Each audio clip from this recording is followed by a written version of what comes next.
Hey guys, welcome to this week's podcast episode. I've got a really special guest with me today, Rebecca Doring, and she helps wellness professionals get out of their own way, teach what they love, and live their purpose. Today's talk is going to be all about emotional freedom, healing from past traumas. What's really interesting is we're going to talk about differentiating intuition from the inner critic, self compassion, and so much more topics. I'm really happy to welcome her to the show. So, Rebecca, welcome. Thank you so much for having me. I'm so excited to have this conversation. Yeah, and I love bringing on healers and just kind of spiritual guides and people in this realm onto the show to give more exposure to the audience. So tell people your backstory, how you got started, and we'll dive right into it.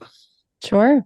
Yeah, for me, I started as in a very different industry. When I was in eighth grade, I thought I knew exactly what I was going to do for the rest of my life. It was all planned out. All of my friends were jealous. I knew with certainty that I would one day be a top pastry chef. And so I went on to go to the Culinary Institute of America after high school, and I did get a degree in baking and pastry. And one of the reasons why I wanted that degree so much was like I loved the look on people's face when someone was really having a down day and then they would eat a delicious pastry and they would have this moment of joy. So I loved sharing that with them. But I also wanted to feel a sense of joy and calmness and groundedness and escape from the stress that I saw around me in so many adults that I knew at the time. And I wanted to have this sense of peace. And when I graduated, I felt quite the opposite. I was very much a perfectionist. I was burnt out and so exhausted. I loved what I did, but I did not know how to keep doing it. And I experienced instead a tremendous amount of suffering inside, like a lot of self-doubt. I did not see myself clearly. I did not believe in myself. And most of all, I just wanted to know what it felt like to be able to feel peace and groundedness when I chose to, instead of just like waiting for the stars to align where it would just happen to me. And that's when I found the wellness industry. I became a massage therapist, and that became the very first stepping stone that led me to where I am now, because the very first thing that they introduced us to as in massage school was meditation. And that was like the calling to me. That was the answer to so much of my struggles previously. And then that led me forward. So I started my wellness business from a desire to find wellness within myself first. And it continues to be that. I'm always operating from a desire to continue to grow and expand my own self. And then I share from that place. Hmm. Yeah, I love that. And I love how you're very proactive because sometimes I wait for signals from the universe or whatever this law of attraction, and it never comes, and I'm just like, well, kind of that's probably the signal that I have to do something and kind of learn and evolve and grow. And so one thing I love is you talked about meditate. Some people like they say, okay, oh, yoga is the thing, or meditation, that's like the answer. One thing is what I want, just for my own curiosity, is what is chromatic yoga? I'm not sure what that is. Sure. So I am a yoga teacher as well. That was one of the stepping stones, and that is something that I still do. And chromatic yoga is a methodology that my teacher, Matt Giordano, founded that combines education and action. So we basically, and that translates into everything I do in my business as well, that it's not about just like learning something or just doing something. It's about creating an experience through education and action. And we do this in the asana practice. We do this in the meditation practice. We do this in business, in translating those same ideals to being able to learn something, to step into law of attraction as well, but then also take action, and finding that balance of not taking it all on our shoulders and doing, and also a little bit of surrender as well, and learning and absorbing and implementing that information. Yeah. Yeah, really interesting. So kind of moving forward is this idea. So we talk about this kind of inner critic, and there's different components. There's like self-compassion, there's intuition, and so I'm really curious to kind of dissect the inner critic. First question is, how do you differentiate intuition from the inner critic? Yeah, such a great question. So first, I want to just to answer that, I want to make the inner critic a little clear because I think most of us can understand what that means when we hear that, and it might resonate with a feeling of we know that voice. But just in case if the listener is like, I'm not exactly sure what that is speaking to, it's that voice that starts to criticize, right? Self-explanatory in that way. But it's the voice that starts making us question ourselves, our abilities. It even is the voice that will question our intuition when we get that feeling, that gut instinct to do something. And then there's a voice saying, oh, did you just make that up? No, that's not going to work. That doesn't work for anybody. You don't make those things happen, right? Those voices that start saying, like, you can't have the success that you see others have because you don't have enough knowledge. You don't have this, you don't have that. That spiraling voice. And so, in a very simple way, the inner critic tends to inspire really heavy, negative, uncomfortable feelings. And I believe that that's a sign because it goes against our true nature. It goes against who we really are inside. And intuition and inner wisdom feels good. There's like a deeper resonance. There's a deeper softening and a slight expansion that happens when we touch on intuition and wisdom. And that voice tends to be deeper, tends to be quieter, tends to be more resonant, and is always building ourselves up, opening the possibility for our lives. Whereas the inner critic tends to be a little louder, a little faster, running around in circles, contradicting itself, driving us crazy, and it's tearing us down, telling us what is not possible for our future. Yeah, I've been working with a intuition coach and kind of differentiating like intuition and kind of like whether it's like your projections or your like your fears or things you want, judgments, and kind of differentiating it. It takes practice. Like you said, it takes, get into this really calm meditative state. The next question I have is the inner critic, inner voice of wisdom, and discerning, like kind of like what does that feel like? What does it look like? Discernment between the critic and the voice of inner wisdom. Sure. The way to discern is we need to first and foremost become aware. And the way to do that is I love, like, this is the number one tool that I teach all of my students, all of my mentees, everyone I work with. And if the listener walks away with nothing from this episode, but this one thing, it is important. It's so simple, but it's very important. It is stepping into a feeling and a state of curiosity.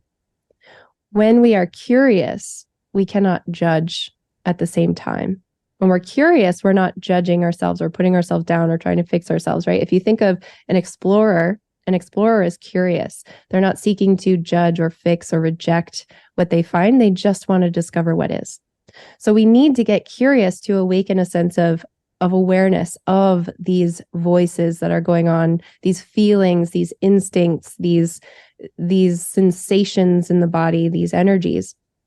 So getting curious and observing with curiosity instead of observing to put ourselves down more, which can oftentimes happen the moment we start to develop self-awareness.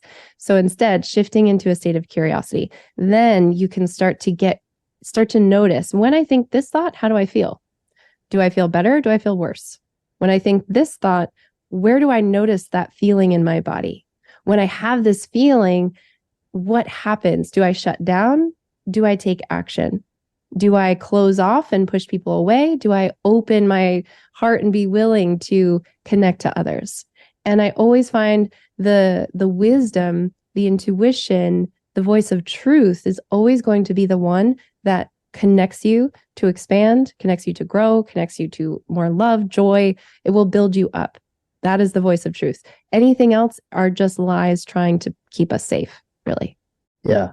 The other thing I commonly encounter is people think like intuition and listening to your guides or whatnot. They think that like doing that will achieve the particular outcome, but usually it's just kind of a guide. It's like a signpost, go this way. It's not necessarily that you're gonna succeed, or it's just kind of guiding you. Kind of talk about these when you're using your intuition and your inner critic is just like, it's not to get something. It's kind of just kind of to guide you. Yeah, absolutely. I find that tuning, like letting go into your intuition and your guides and all of that. I think what's really happening is there's a sense of surrender, surrendering our control and trying to attach to the results, the success that we want, and then ride the emotional roller coaster that comes when we're not getting the results or the success that we want. And Yeah. instead, surrendering into trust, surrendering into what we can do now, surrendering into letting go of the things that we have no control over that we're trying to do, and let go of those to create some more ease in our bodies. Yeah. Yeah. The other thing is when we're discussing this inner critic, and a lot of people think the inner critic is sabotaging us or uh, kind of veers us off. But there's actually the inner critic actually has times when it protect us. So how do you recommend determining when the inner critic is protecting or sabotaging us? Yeah, this is a beautiful question because the answer, in my opinion, is that it's always trying to protect. Hmm. Protecting through sabotaging. It just does not know that. So basically, the inner critic is always from a place of deep sense of protection. It just right now, it believes that achieving your goal is unsafe. It believes that having the success that you want is unsafe. So it's going to try and do everything it can to stop you from doing that, including being really mean and trying to put you down, because that will stop you from going out there and risking emotional harm, risking something that it believes is life-threatening. It knows that right now may be painful, may be frustrating, but we can survive this because we are. We don't know if expanding we can survive. We don't know if having success will be safe. We don't know. That's uncertain. So let's just stay here. Yeah. And so like kind of today's a really busy, chaotic world where, you've got social media, you got the TV, everything coming at you, people getting triggered. What are some practical everyday tips for managing the inner critic when it flares up? Yeah, absolutely. Well, I love to remember that it is ultimately from a place of care, even though it can be offering us a voice that seems the very opposite of care. But if I remember that, then what that does is that drops the beating ourselves up over beating ourselves up that can happen, right? That drops the criticizing ourselves for criticizing ourselves, and instead just lets that experience be there, recognizing that, wait a second, maybe there's nothing wrong with me that I'm thinking this way. Maybe Yeah. this is a sign that I have a normal human brain that's just trying to keep me safe. And now that I realize that, then I'm going to take this action anyway, because I see that having this success is worth it, or going after the success is worth it. And I know that deep down it is safe. It will be safe. It may be scary, but it will be safe. So in everyday little tips is, first and foremost, shift into curiosity. When you're stuck in a cycle of self-criticism, when you're stuck in a cycle of beating yourself up, shift into curiosity. Get curious about those thoughts themselves, and immediately you'll receive some relief, because it's almost as if when we're stuck in the cycle of a negative spiral, it's like we're immersed in a tumultuous river. We're getting tossed around by the rapids, hitting rocks. It's terrifying. It's awful. It's crazy. And if we try and stop that cycle, it would be like literally trying to stop the river from flowing. We could stand and hold up the water, and all that would do would just create a lot of exhaustion, a lot of it would be fruitless, and there would be more rapids. Instead, getting curious would be like pulling yourself out of the river and sitting on the riverbed and just observing the rapids. And then we have peace. We let ourselves be, and then this cycle has a chance to move beyond. Yeah. Yeah, I love that. So we're kind of nearing the end. We have a couple more minutes, and one thing I want to talk about is antidotes to inner critic. So first thing is you talk about, meditation and how specifically can it help, and then and also self-compassion. So kind of talk about how these two things can help, silence or quiet or manage the inner critic.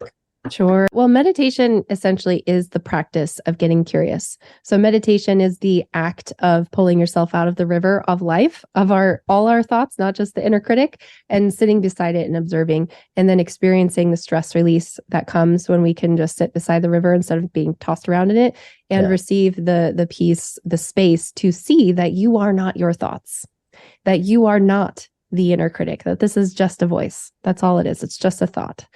Simultaneously, meditation will naturally release I like to call them knots. Being a, previous massage therapist, it's like knots of the mind, these old patterns, these triggers that are within us. Meditation naturally releases those knots without us having to necessarily dredge them up, which is why you could have a very boring, mundane, even thought-filled, racing meditation session, and yet you get up and you feel better, like you feel lighter. And that's because your body was releasing stress and working on a knot, which was why it felt so busy, but you feel better on the other side. And then self-compassion is what I believe the antidote to the inner critic, because self-compassion is like Pema Chodron defines self-compassion as to suffer with. And I love to use the example of road rage, that if we're driving on the road and a car cuts us off, we don't see that as a human being with a story. We see that as somebody who, messed up our day. And so, of course, we're frustrated. Of course, we're mad. Of course, we're angry. How could they do that? But then if you were to understand later that that was a human being and they were in a life or death situation, and they cut us off for that reason, then we now have a choice to experience compassion for this person and release the anger, because we understand they are a human being to us and we can understand what is going on. And the same is true with our own selves, with our inner critics. That our inner critics, of course, we're going to be upset when we're stuck in our goals, when we're spiraling down in a negative thought loop, when we open up social media and we are playing the comparison game and we're sent into a dark place. Of course, we're going to be so frustrated by those patterns because they're interfering with our lives. But when we seek to understand what is really going on there, like what is actually happening inside of ourselves, what's a little bit layer deeper, then all of a sudden we can experience relief, and we can understand that maybe this voice is just like a part of ourselves that needs to be heard, that needs some love, that needs some kindness. Maybe we need to just be heard from ourselves for once, be validated from ourselves for once, and then it has a chance to release. Yeah, I love that. And what a way to end it, such a peaceful, calming way. And how can people contact you, follow you, reach out to you for coaching, check out your products, etc.?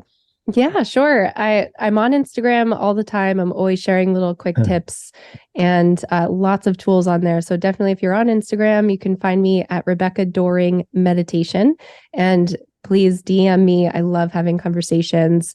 I also have a guided meditation that is free that you can download at deeprootedbliss.com/visualize. And that meditation will help you visualize your next level vision and kind of put you into the mindset, into the vibration, into it to help you navigate the inner critic and manifest, attract that vision. And then on my website in general, deeprootedbliss.com, you can find out I have a group coaching program for wellness professionals who want to achieve their next level goals and rise above imposter syndrome, finally do the things that they love. That's available. Plus, I have a monthly meditation membership, and I'm always doing workshops and classes. So you can find out all those things on my website.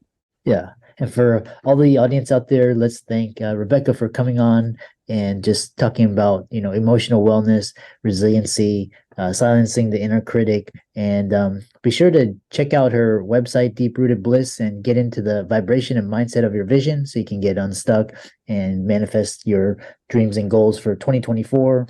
And as well as follow her on Instagram. And with that, thanks so much for coming onto the podcast.